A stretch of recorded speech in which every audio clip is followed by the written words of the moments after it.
welcome to my mini documentary.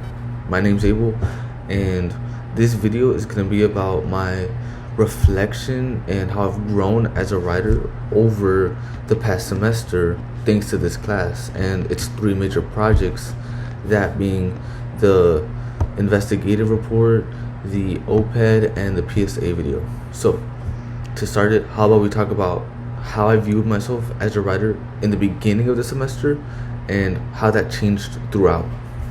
So if I had to describe myself in the beginning, I'd say I was a very lazy writer.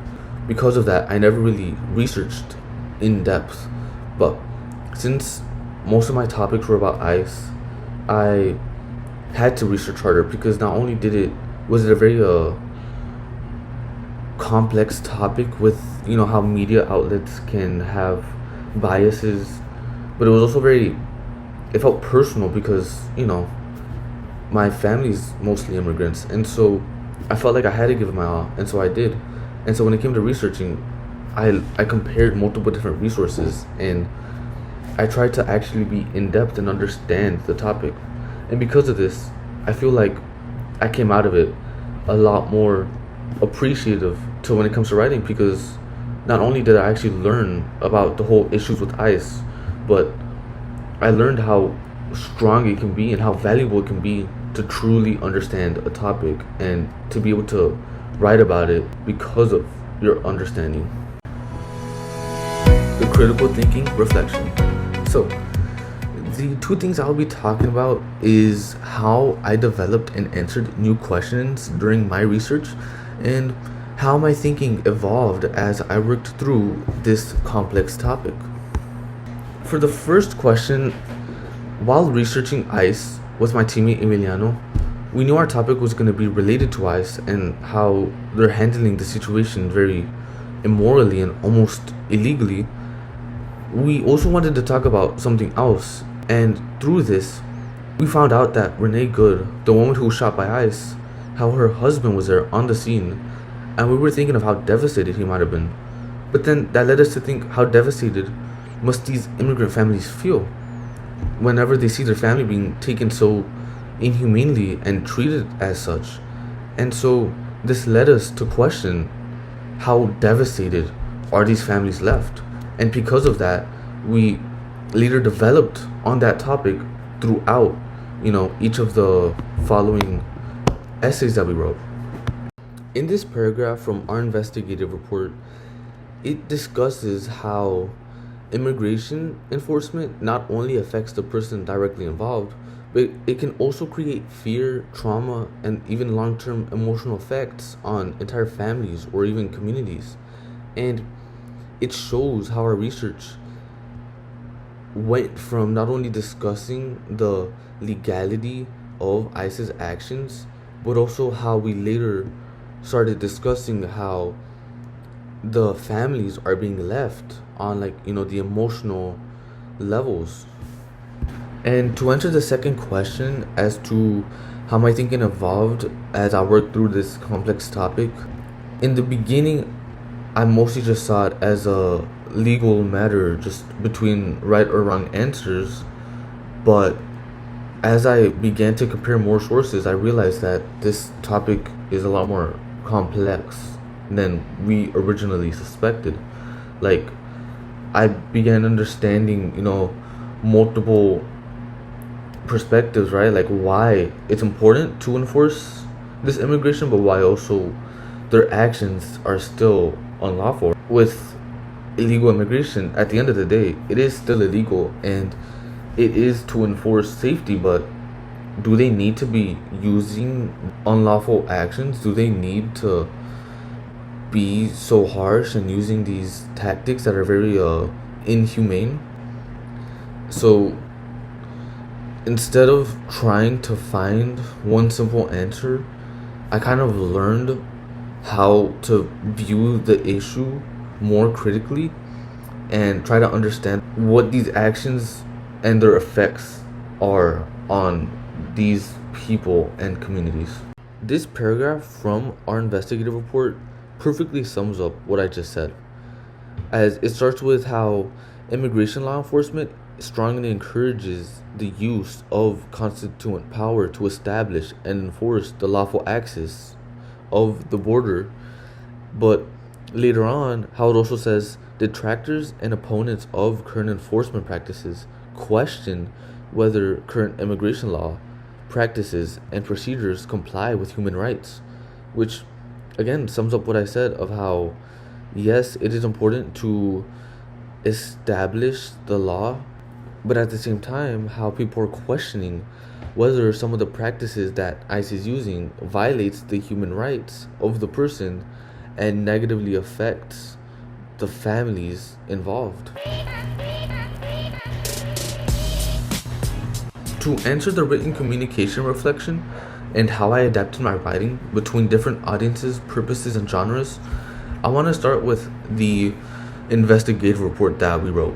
So, for that, to write an investigative report, you have to talk about an issue, but you have to talk about it objectively and with no opinion, just simply bringing up information and evidence. You have to use a very formal tone. When it came to writing the op-ed, our writing became a lot more persuasive and emotional, because our goal was to convince the reader that these issues are not morally right, and it's meant to use things like pathos to show how ICE is creating fear in these communities.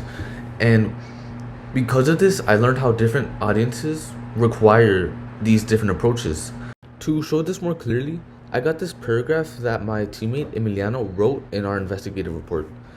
In the highlighted area, it says, "This report is presented in an objective, informative, and formal tone, thus meeting the needs of the intended audience."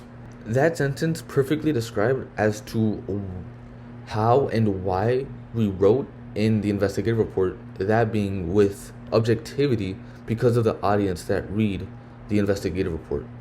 This sentence from our op-ed reading, "A knock on a door is a simple part of life for many families, but immigrant communities can experience fear and uncertainty from that same knock," shows how an opinion editorial relies more on emotion and persuasion compared to an investigative report that simply just presents information and has an objective tone. For the oral and visual communication section, something I learned about visual rhetorics was how powerful it can be, especially when it comes to communicating your message. Like, instead of simply relying on words, the use of these visuals can help the audience visualize your message a lot more clearly. So, like, for example, I began the PSA by showing a warm and happy family before shifting into a way darker tone because of the knock on the door.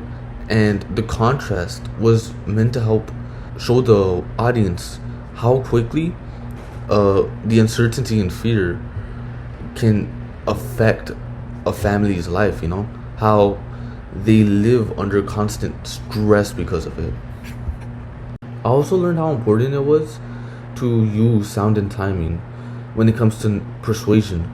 So, for example, I used emotional narration, quieter moments, and soft piano music to create a much more serious and reflective tone. Scenes like the child crying alone and the other scene of the child eating alone, with the camera going to the family portrait showing who's missing out of his life, kind of were meant to create empathy from the audience without the use of anything excessive, like the lack of noise was enough to convey how alone these children were. Designing for an audience also changed my approach, because people emotionally connect a lot stronger when they actually see things themselves. Like, when they see the family and the kids crying, they understand it better than if they were to just hear the statistics. Like, because at the end of the day, they're not just statistics, they're real people. And being able to see that helps them understand that.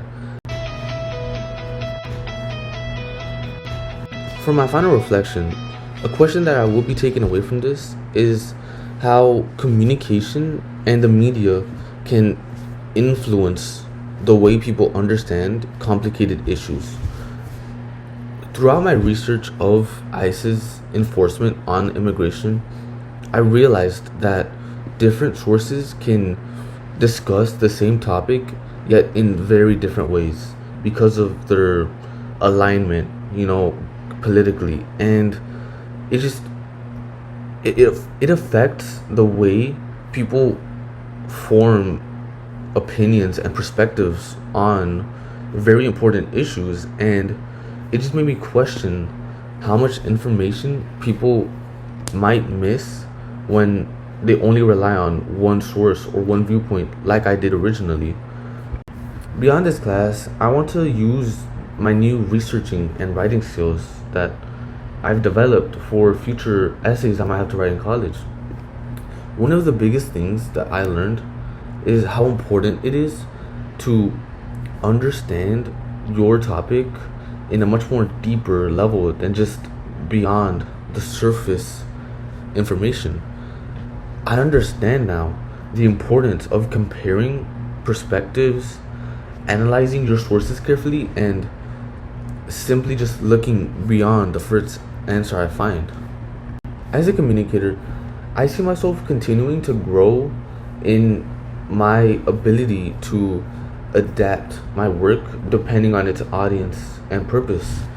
Because throughout this course, almost every single main project required that, and honestly, I appreciated it because it made me write in ways I probably would never have, and I kind of enjoyed a few of them. Like the PSA video, I definitely enjoyed trying to find a way to use these visuals to connect to the audience and make them understand because of the emotional effects the videos and the visuals would leave on them. And so, because of this, in the future, I want to continue on improving my ability to make my writing and communication much more effective when it comes to who I'm speaking to and what I wish to accomplish. Thank you. Big shout out to CapCut, as every single visual and audio used was found in CapCut's digital library. Thank you.